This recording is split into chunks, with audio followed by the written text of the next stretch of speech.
سلام أملاخ نعكم يكون كم يوعلكم نلوم حزيا مزئ زلوه قال أملاخ كأ قداماي بيطرس كلته كاب شعته سبع عشرة حدا ما يتي بزابير المسكن تقالكم بوئمو حبير نخاخن رينا انتايبل نسخاتكم جنا دقنة اتخاب سلمات نابت زقرن برهان زوجاكم انت ختنقرو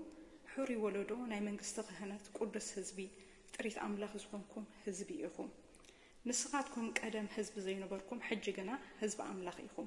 زي تمحاركم زنبركم حجنا محوراتكم يبلغ جابير مسكن هاوري بيطرس صحفو زلو نأمنتيو انتي يزبلهم زلو حجي قدم زنبرو هيوتن حج زنبرو هيوتن ويكا قدم زنبرو نابران حج زنبرو نابران انتي يزغبر بلهم زلو زنغروم زلو مايتي جابير مسكن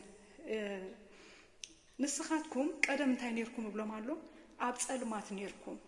كابزي صلمات زغن እግዚአብሔር እንታይ ጌርኩ ናብ ዘገርም ብርሃን አውጪኩም ደግነቱ ማንተ ختነግሩ ወሬታው ማንተ ختነግሩ ይዝብ ዘሎ እግዚአብሔር መስገን ሕጂ ትዝነበሩ ወጸልማት እንታይ ዝገብሮም ዘሎ ዘዘክሮም ዘሎ ጸልማት ክንብል ኮለናሲ እቲ ብርሃን እንታይ ይልወሎ ዘገርም ብርሃን ይልወሎ ዘገርም ብርሃን እቲ ጸልማት ብዛዕባ ጸልማት ክዛረብ ኮለ ግን ከምዚ ኖርማል ጸልማት አይኮነን ከምዚ ልችም ስጠፈአት ወይ ከአምስ መሰየ ዝጽልምተካ ጸልማት ዘይኮነስ መንፈሳው ጸልማት ይዛረብ ዘሎ ናይ መንፈስ ጸልማት ይዛረብ ዘሎ እቲ ብርሃንውን ምጽሐይ ዝተሓዘ ገለገለ ዘይኮነስ ናይ መንፈስ ብርሃን ይዛረብ ዘሎ ማለት እግዚአብሔር መስገን መንፈሳው ነገር ይዛረብ ዘሎ እጁ ዋላ ተአድራሻ ካብዚ ቦታ ናብዚ ቦታ ክብል ኮሎ መንፈሳው ሐሳቢው መንፈሳው ቦታ እዩ መንፈሳው ቦታ እዩ ስጋው ቦታ ይኮነን كم سخاب حد هاجر نب حد هاجر مقيار زي كونس بمنفس كاب حد بوتا السخاء كاب تسلمات نام من تايوت يخم يزبزولو نام نايت تسلمات كاب نايت تسلمات هاجرس نام ناي برهان هاجر انت هاجركم علىكم تساغاجركم علىكم وات يخم علىكم يزبزولو يجي ابير مسجن بزعبات تسلمات كنزار كلنا ابت تسلمات اتجزايو من يندحريلنا جزايو سيطان ويكا نغوس ጸልማት ዝኾነ ገዛይ ይዘልዎ ምክንያቱ እቲ ቦታ ጥራይ ዘይኮነ ጸልማትስ እቲ ገዛይ እቲ ንጉስ ውን እንታይ እዩ ጸልማት እዩ መሕደር ውን እንታይ እዩ ጸልማት እዩ እቶም አኡ ዝነብሩ ሰባት እቶም አኡ ዝንቀሳቀሱ ሰባት ከእንታይ እዮም ሓሳቦም ጸልማት ናብሮኦም ጸልማት ፍሪኦም ጸልማት ሕጂ ልክዕ ከምዚ ኢኹም ነርኩም ይዝብሎም ዘሎ ሐዋርያ ጴጥሮስ ቅድም ናፍቲ ብርሃን ምምጾም ወይ ከዓ ቦታ ቅድም ምቅያሮም ንጎይታ ኢየሱስ ክርስቶስ ቅድም መቀባሎም ሲ ከምዚ ኢኹም ነርኩም ይሉ እዩ ታይ ዝገብሮም ዘሎ ዝነግሮም ዘሎ ማለት እግዚአብሔር መስገን ብዛዕባ ጸልማትስ እንታይ ይሉ ኣብ ቆሎሴ ክዛረብ ኮሎ ብዛዕባ አድራሻ ክዛረብ ኮሎ ማለት እዩ ኣብ ቆሎሴ ምዕራፍ ሓደ ክዛረብ ኮሎስ እንታይ ይሉ ሲ ኣብ 12 ማለት እዩ ኣብ 18 ስጋ 18 በባይ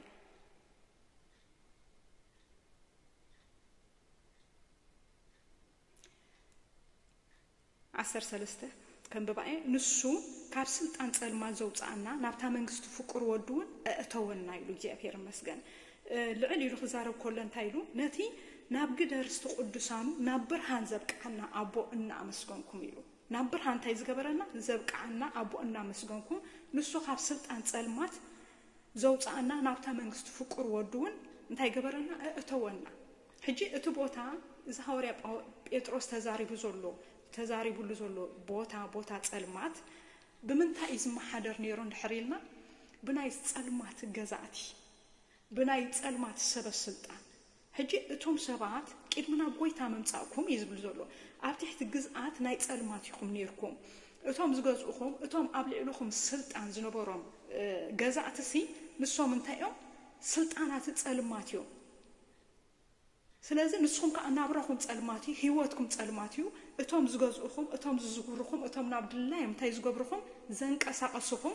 ንሶም ገዛእትኹም ዝነበሩ እንታይ እዮም ግዝኣት ጸልማት እዮም ናይ ጸልማት ነጋውስ እዮም ናይ ጸልማት ንጉስ ኣብ ትሕቲ ግዝኣት ናይ ጸልማት ንጉስ ይኹም ነርኩም ይዝብሎም ዘሎ ስለዚህ ካብ ምንታይ ከም ዝወጻኩም ስንታይ ግበሩ ዘክሩ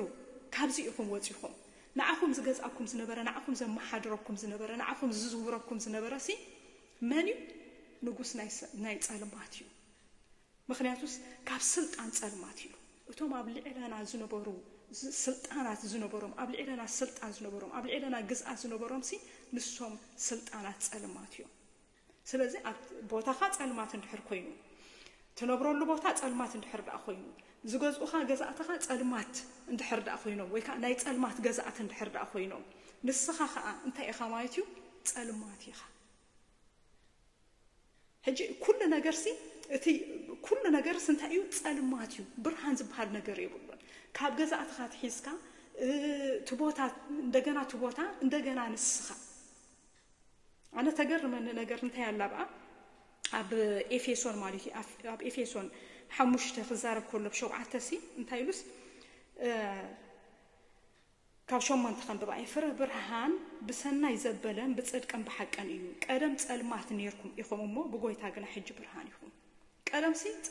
ኣብ ጸልማት ነርኩም ኣይኮነን ዝብል ዘሎ ንርእስኩም ውን እንታይ ኢኹም ነርኩም ጸልማት ኢኹም ነርኩም ሕጂ ኩሉ ነገርስ ሰብደ ጸልማት ክኸውን ይኽእል እዩ ብጣዕሚ ኣገርማትን ንስኻትኩም ሲ ጸልማት ነርኩም ቀደም ሲ ጸልማት ኢኹም ነርኩም ኣብ ጸልማት ነርኩም ጥራይ ዘይኮነስ ዝነበርኩም ቦታ ጸልማት እዩ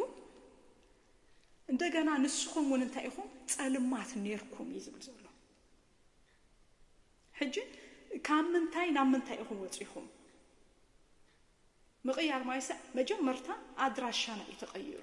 ቦታና ይተቀይሩ ምክንያቱ ዋላብታ ኦዴሴ ዘንበብናያ ዋላብታ ቀዳሜት ጴጥሮስ እንታይ ኢሉሎ ካብ ጸልማት አውጽዩሲ ናብ ዘገርም ብርሃን ዘእተወኩም ቦታ እንታይ ገይርኩም ቀይሩኩም ካብቲ ጸልማት እንታይ ገይርኩም አውጽዩኩም ይዝብል ዘሎ ካብ ጸልማት ወፂና ናብ ብርሃን ምስኣተና ኣብታ ብርሃን ዝኾነ ቦታ ኣብቲ ናይ ብርሃን ቦታ ከዓ